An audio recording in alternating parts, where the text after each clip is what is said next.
Shalom, perkenalkan nama saya Widya Seninta dari 12 IPS 1. Di sini saya akan menjelaskan beberapa materi yang sudah kita pelajari selama kelas 12. Yang pertama yaitu materi tentang upaya mempertahankan kemerdekaan Indonesia. Upaya mempertahankan kemerdekaan Indonesia ada dua cara, yaitu secara kontak senjata dan diplomasi. Masing-masing terbagi atas 7, namun di sini saya tidak akan menjelaskan secara detail, saya akan membahas hanya beberapa. Yang pertama ada pertempuran Medan Area.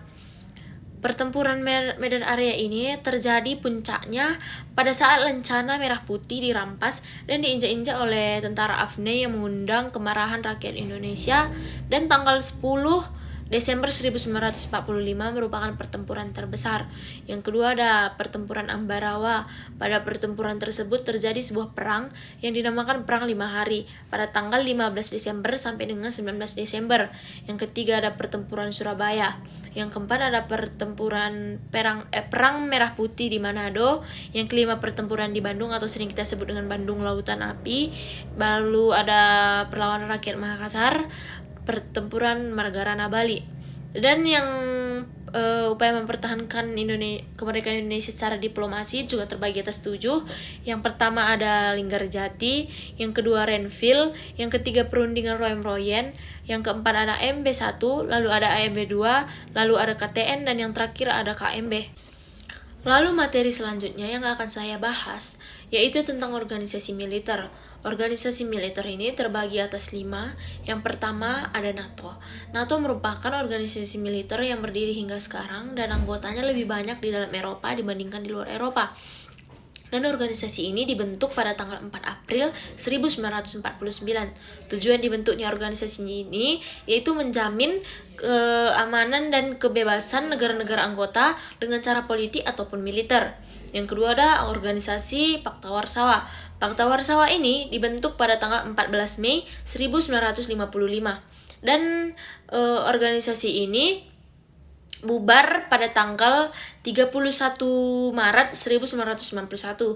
Tujuan dari dibentuknya organisasi ini yaitu untuk mengorganisasikan diri dari terhadap ancaman politik aliansi militer blok barat yaitu NATO.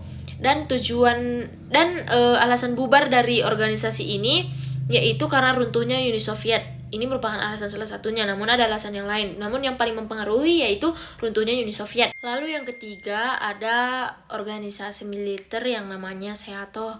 SEATO ini berdiri pada tanggal 8 September 1954 dan bubar pada tanggal 30 Juni 1977.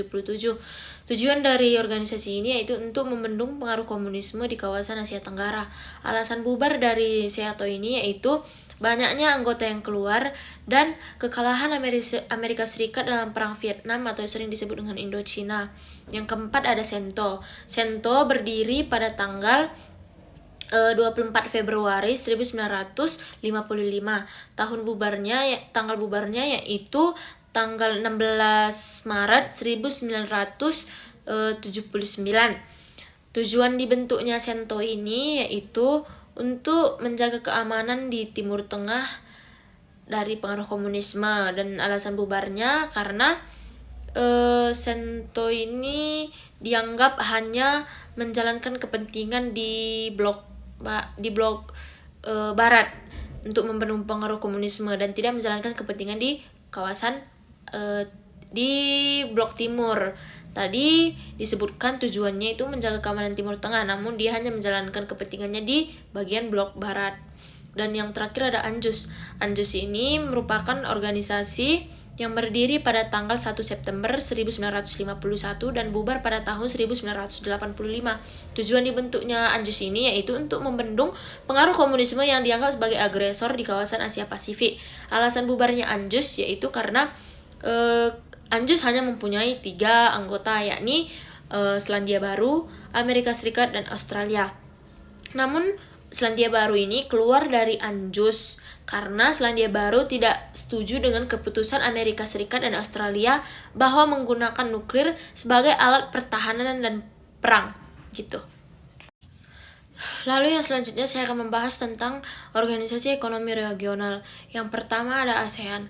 ASEAN ini merupakan organisasi ekonomi yang berada di kawasan Asia Tenggara dengan beranggotakan 11 negara dan kantor sekretariatnya ada di Jakarta, Indonesia, dan mempunyai anak yang namanya AFTA, lalu ada KAFTA, NAFTA, dan MEE, APEC. Lalu yang selanjutnya ada organisasi ekonomi global. Organisasi ekonomi global anggotanya ada GATT yang kemudian diganti namanya menjadi WTO pada Januari 1955. Lalu yang kedua ada OPEC. OPEC ini Indonesia pernah menjadi salah satu anggotanya, namun keluar pada tahun 2003 karena Indonesia pada saat itu sudah mengalami penurunan ketersediaan minyak dan Indonesia tidak lagi sebagai pengekspor namun pengimpor. Ini merupakan alasan keluarnya Indonesia dari organisasi OPEC. Sekian penjelasan materi dari saya. Jika ada penyebutan kata yang salah, jika ada penyebutan dalam menyampaikan materi yang saya sebutkan salah, baik itu dalam tanggal maupun penjelasan, saya minta maaf. Dan inilah video saya. Terima kasih.